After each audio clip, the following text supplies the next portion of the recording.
My name is Nadia Ferreira. I'm 32 years old.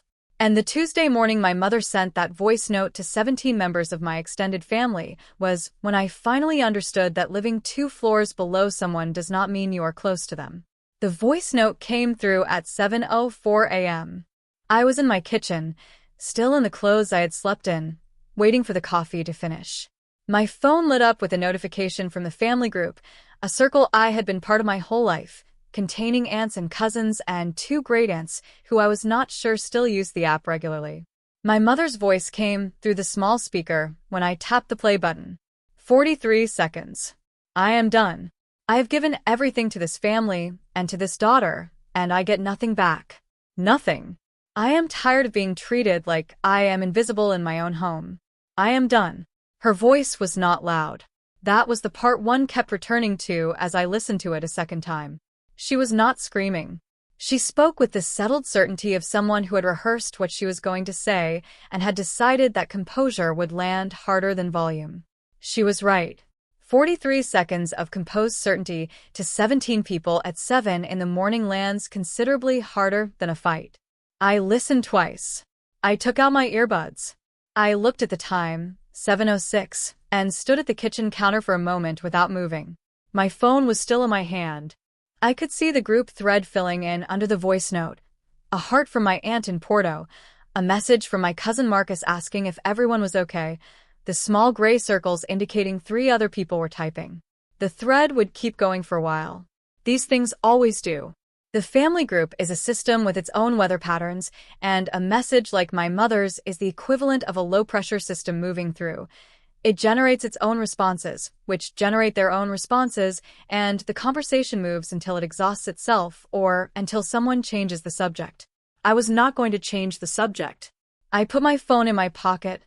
I poured my coffee. I stood at the kitchen counter with both hands around the mug and thought about what I was looking at.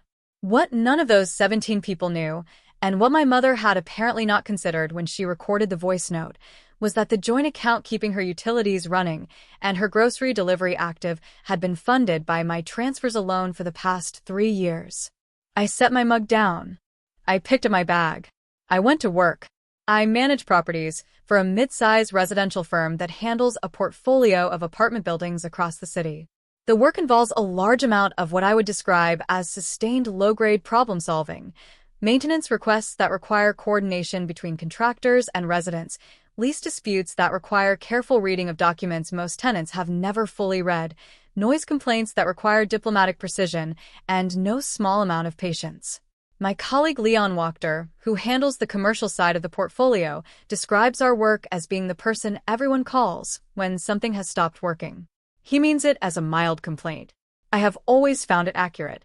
In 4 years, I have developed a working vocabulary for the different categories of problem a property manager encounters. There are the acute problems, a burst pipe, a boiler failure, a unit that has been damaged in a way that makes it uninhabitable, which are visible and urgent and have a clear remediation path. Then there are the chronic problems, the slow accumulation of small maintenance deferrals that eventually compound into something structural, the tenant who has been quietly violating lease terms for months before anyone brings it to my attention, the building system that has been running outside of specification in a way that nothing has failed yet, but the trajectory is clear to anyone looking at the maintenance logs. The acute problems are easier in some ways because they produce immediate calls to action. The chronic ones require a different skill. You have to train yourself to read the pattern rather than wait for the event. The building I manage on-site is a 12-unit residential building where I also live, an arrangement that my employer maintains for several of its on-site managers. It means I know the building in the specific way you know a place when you inhabit it, the particular quality of the heating in February, the way the elevator makes a different sound when it needs a service call, the residents' patterns and relationships with each other, and with the building itself. I know when something has changed. I have learned to pay attention to that. Our building's maintenance contractor, a thorough and unhurried man named Bart Okafor who has serviced the building for 6 years, told me early in my tenure that the buildings that give him the most problems are not the ones that have the most failures. They are the ones where the manager hasn't been reading the logs. A failure is just the end point of a process that was already underway. If you've been paying attention, he said, the failure is never a surprise. It's a confirmation. I thought about that observation on the Tuesday morning of the voice note, sitting in my car in the parking structure, looking at my phone. My colleague Leon Wachter has a different temperament than mine. He is gregarious in a way I am not, and his approach to building management tends toward relationships where mine tends toward systems, but we have worked alongside each other for 4 years, and I have come to value his particular brand of dry pragmatism. He is the kind of person who says the thing plainly and without editorial, which is a quality I find useful in a colleague. He handles the firm's commercial leases and often works with our leasing director, a careful and precise woman named Carmen Ruiz, on the commercial side's renewals. I have, over 4 years in the role, developed a particular tolerance for the moment when a situation that has been silently deteriorating becomes visible all at once. A pipe fails. A boiler stops. A tenant who has been quietly falling behind on rent sends a letter. The deterioration was happening before the visible event. The visible event is just when everyone starts paying attention. My job in those moments is not to react to the event, but to understand the system that produced it and respond to that. I think about my mother in these terms more often than I would have chosen to. Graca Ferreira is 58 years old. She moved into the building where I live, a 12-unit residential building in which I am also a resident and part-time on-site manager, 4 years ago, when her previous rental arrangement ended and she needed housing quickly. I had one available unit 2 floors below mine. I offered it to her at a below-market rate, which my employer permitted given my management role and the family relationship, and she moved in within the month. The proximity was, at the time, a practical solution to a genuine problem. My mother is not unwell, but she has a set of chronic health concerns that her GP, Dr. Selin Arslan, monitors with quarterly appointments, and having her close meant I could assist with scheduling, help during difficult weeks, and be available in the ways that adult children of aging parents are expected to be available. I was 30 years old. I thought proximity would make things easier. What I did not fully account for was that proximity, for my mother, is not a practical arrangement. It is an emotional one.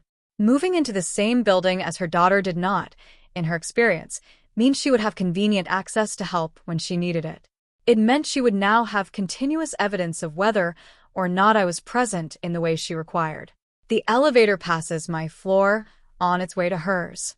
She can hear, from her unit, whether mine is occupied.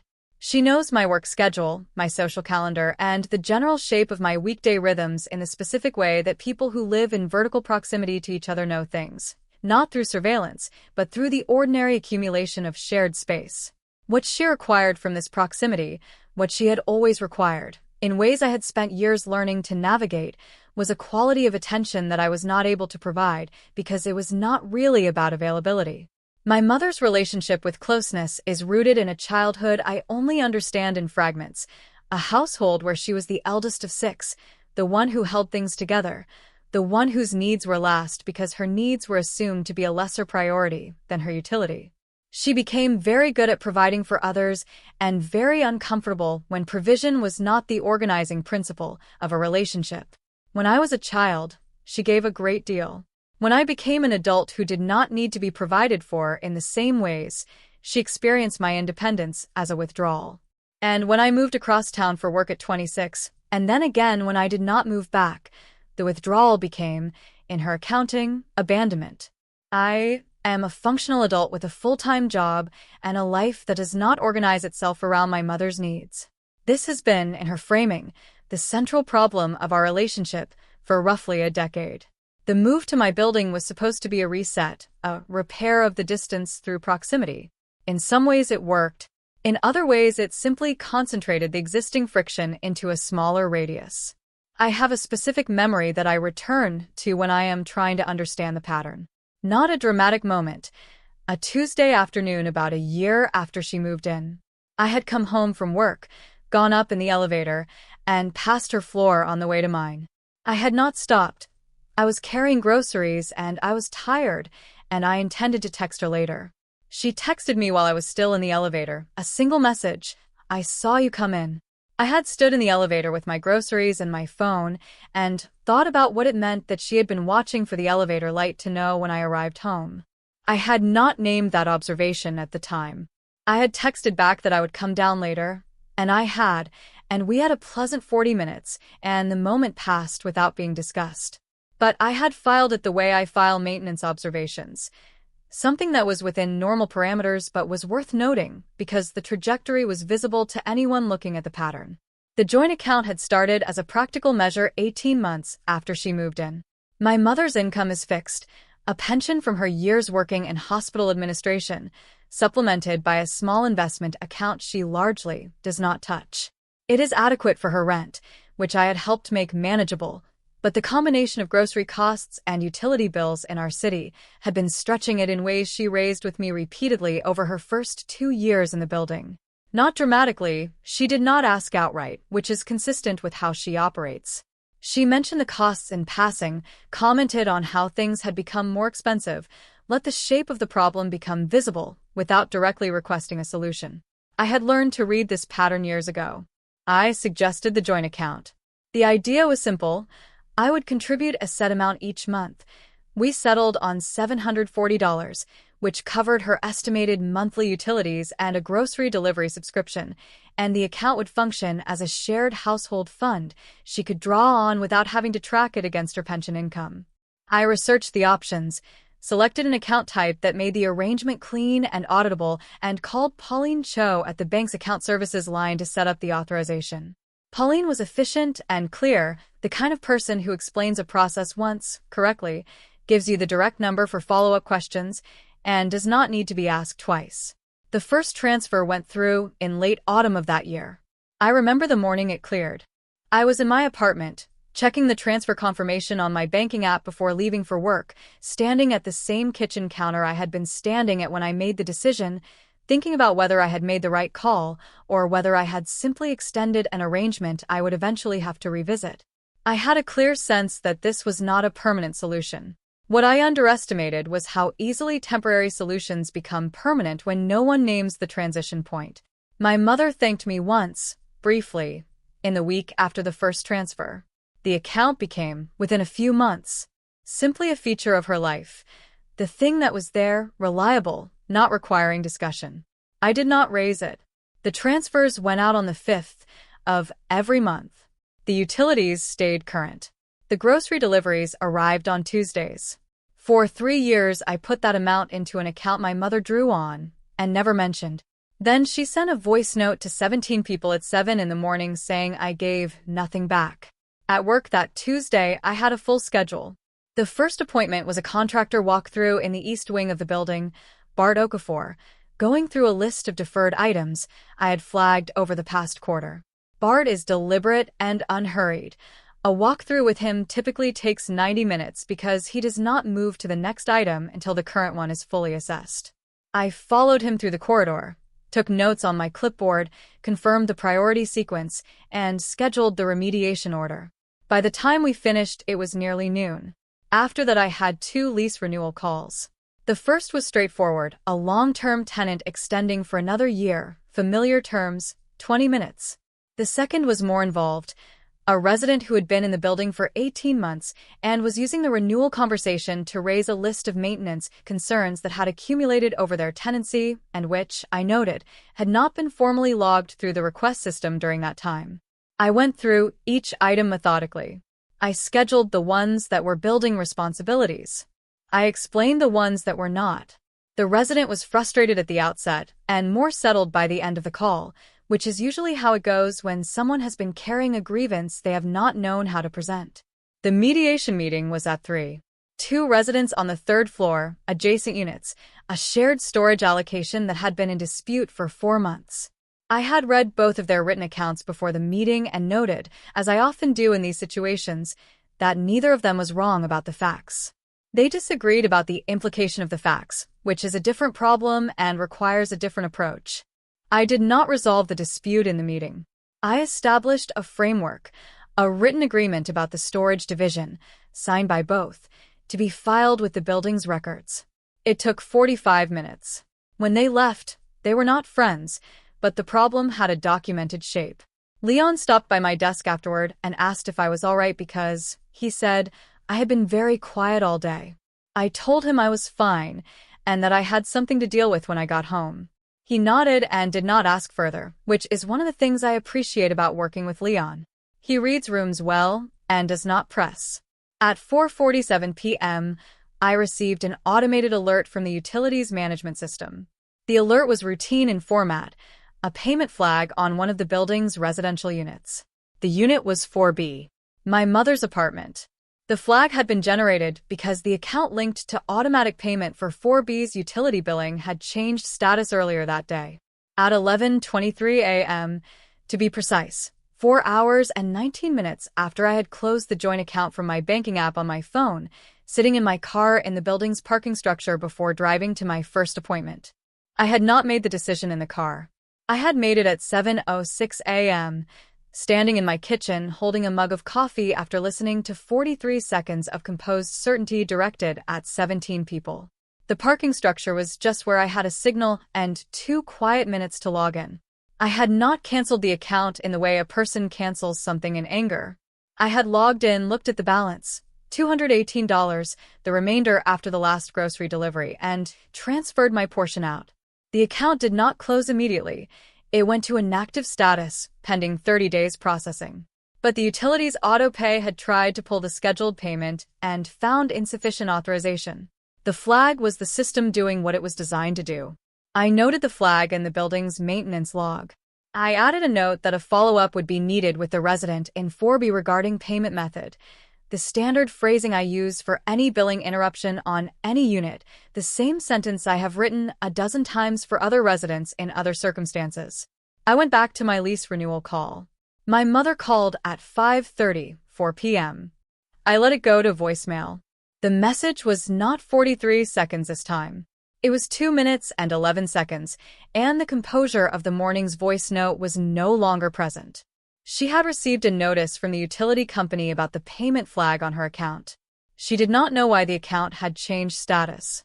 She was confused, and she wanted to know what had happened. Her voice in the message was the voice of a person encountering a fact they cannot yet place, not panicked, but searching, with the particular quality of someone who has run their usual explanation and found it insufficient. I listened to the full message sitting in my car after I parked. The parking structure has a specific quality of quiet at that hour. The commuters have come back and settled, the building has absorbed them, and the structure itself is just concrete and dim light and the faint smell of the ventilation system.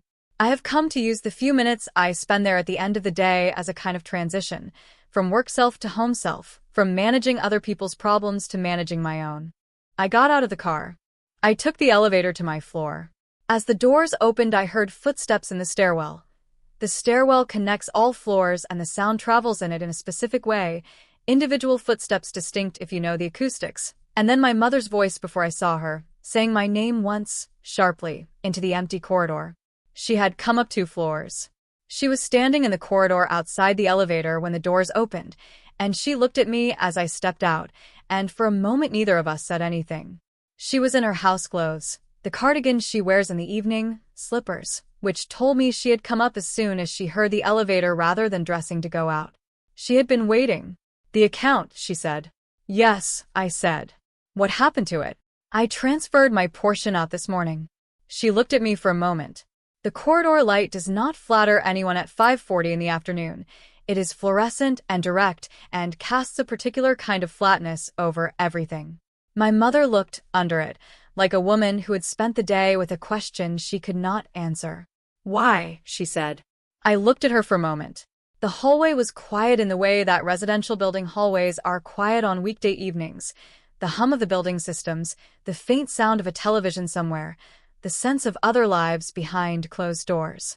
I had managed this building for 4 years. I knew every unit, every sound, every pattern. I was standing in it now in a different capacity than I usually did. You sent a voice note this morning, I said, to 17 people. At 7 a.m., you said I give nothing back. Her expression did not shift visibly. Her hands, at her sides, dropped slightly. The particular release of someone who had been holding a question and had just received an answer they were not prepared for. I put $740 into that account every month for 3 years, I said. Not as a loan. Not with conditions. Just because you needed it and I was the person who could provide it. And this morning, before I had finished my coffee, you told 17 people that I give nothing back. She said, "That is not what I meant." "I know what you meant," I said. "I'm not asking you to explain it. I'm telling you what happened."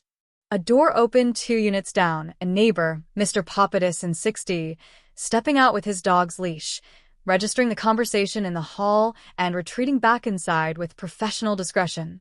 I was grateful to him for that. My mother's chin dipped slightly. Not surrender, a recalibration. "The account," my mother said again. "I'll set up a direct payment for your utilities," I said, "through the building management system. It won't go through a joint account. It will come from me to the billing. Your service won't be interrupted." She looked at me. For a moment, she looked like she was going to say something about the arrangement itself, something about whether she had asked for this, or whether I was doing it correctly, or whether this was how it was going to be now. I watched the formulation come and go without being spoken. "But I am not going to continue putting money into an account you don't acknowledge," I said. "That is the change." Her chin lifted slightly, not defiance, exactly. The adjustment of a person restructuring their position around a fact that has arrived and is not moving. "And the voice note," I said. "I would like you to send a follow-up to the group. Not a retraction. Just a message that says the situation between us is private and you spoke in a difficult moment." "Nadia." "You sent it to 17 people," I said, "including Auntie Rosa, who I have not spoken to in 4 years. I am not asking for an apology to the group. I am asking for a message that closes the broadcast." The corridor was very quiet. My mother said, "I will think about it." "That's fine," I said. "Take your time." I said goodnight. I went to my apartment. I locked the door behind me and stood in my own hallway for a moment with my hand still on the door handle, in the quiet of my own space. The apartment was the same as I had left it that morning. The coffee mug still on the counter from 7:06 a.m. My bag where I had put it down before going to the parking structure. The ordinary objects of a day that had started one way and ended a different way, with the same furniture in the same positions and a different quality in the air. I am not a person who processes things in real time. I process later, often much later, in the middle of doing something unrelated, when a piece of something I observed earlier surfaces with its full meaning attached. I knew, standing in my hallway with my hand on the door handle, that I was not done processing the conversation. I knew that the shape of it, the corridor, the fluorescent light, the neighbor's door, my mother's chin lifting, would come back to me over the following days in the specific way that significant moments come back, with more information each time. What I knew right now was simpler. I had said the true thing. I had said it without volume and without a performance. The building systems were doing what they were designed to do. I had read the flag and made the adjustment. Then I put down my bag and started making dinner. The follow-up message came 3 days later. It was brief. I sent a message this week in a difficult moment. "The situation between Nadia and I is private. Please do not worry." She sent it to the same group, the same 17 recipients. My cousin Bella texted me within the hour. "Are you okay?" I told her I was. 3 other people sent variations of the same question over the following 2 days. I answered them all the same way. I set up the direct payment to 4B's utilities through the building management system on the Thursday of that same week. It took me 15 minutes, a standing instruction in the billing platform, transparent to the firm, logged in the maintenance records. I sent my mother a brief message telling her it was in place and that her service would not be affected. She replied with a thank you, which was the first time she had acknowledged the financial arrangement in 3 years. I noted the acknowledgement without making anything of it. The grocery delivery, I did not replace. She handles that herself now, which she is capable of doing. She told me some weeks later in passing, started ordering from a different service and was managing it fine. She said this without subtext, which was itself a change. My mother and I see each other once a week, usually Sunday evenings, which is unchanged from before. What is different is that the Sunday visits have, over the past several months, developed a different quality. They are not warmer, exactly. Warmth between us has always operated in a register I have found difficult to inhabit because it tends to carry the unspoken requirement of continued availability. They are more honest. She says when something is wrong. I say when I can and cannot do something. We have argued twice since the Tuesday, and both times the argument ended without a broadcast. That is a material change. Dr. Arslan confirmed at my mother's last quarterly review that her health is stable, which I note because it is relevant. The changes I made did not compromise her care or her safety. The things I stopped providing were the things I had been providing beyond what was asked and beyond what was acknowledged. The things that mattered, the housing at a rate she could sustain, the proximity, the Sunday evenings, the utility payment now and an honest structure, those continued. What I stopped was the invisible part. The part that had no name and no acknowledgement, and that I had been carrying as a form of penance for the crime of being a functioning adult. Leon asked me, a week after the Tuesday, how the thing at home had worked out. I told him that the building's monitoring system had flagged a problem that had been running without anyone looking at the logs, and I had read the flag and made a service adjustment. He looked at me over his coffee for a moment, the slow, attentive look he has when he suspects you are telling him more than the surface reading, and said that it sounded like a maintenance issue. I told him that was exactly what it was. In property management, there is a principle we apply to building systems that I have found applies to other systems too. A problem that has been running for long enough without correction does not automatically become more expensive to address the longer you wait. Sometimes it does, sometimes it doesn't. And the variable is whether the underlying structure is sound. If the structure is sound and the people involved are functional, a long-deferred adjustment is still adjustable. It is harder than it would have been earlier. It requires naming things that have accumulated names. But it is adjustable. My relationship with my mother is adjustable. That is not a small thing to know. You know that quality a building has after a repair that was overdue? A specific kind of settled quiet, not resolved, exactly, but functional in the way that things are functional when the thing that wasn't working has been looked at and addressed. Not perfect. Just running at last on accurate information, with the systems visible to the people who maintain them. That is what my relationship with my mother feels like now. Not close in the way proximity promised it would be, and not distant in the way that might have seemed like the only other option. Present. Operating on terms that have been said out loud rather than accumulated in silence. The word she used in the voice note was done. I understand what she meant, a kind of exhaustion with an arrangement that was not working. I had been feeling the same way for longer than I had named it. What the voice note did was make it impossible to continue without speaking. And impossible and necessary are sometimes the same word for the same moment, the one where the system flags the problem and requires you to address it, whether or not addressing it is convenient. I addressed it. Differently is livable. I am living it. If you made it to the end of this story, the moment I keep returning to is not the voice note. It is the corridor. 5:40 p.m., fluorescent light, my mother standing there with the question on her face. Two people who had been living 2 floors apart and operating on assumptions neither of them had said out loud. What I want to ask you is this. Has there been a moment when a person said something about you publicly, to people whose opinions of you matter, that was not true, and the part that hurt most was not the lie itself, but the fact that they chose the audience they did? Leave that in the comments. I read everyone. If this story stayed with you, please like it. It tells me to keep making these. Subscribe so you don't miss what comes next, and hit the bell. I want it to find you. I'll see you in the next story. This is an original fictional adaptation created for entertainment purposes only. All names, characters, events, and settings are invented.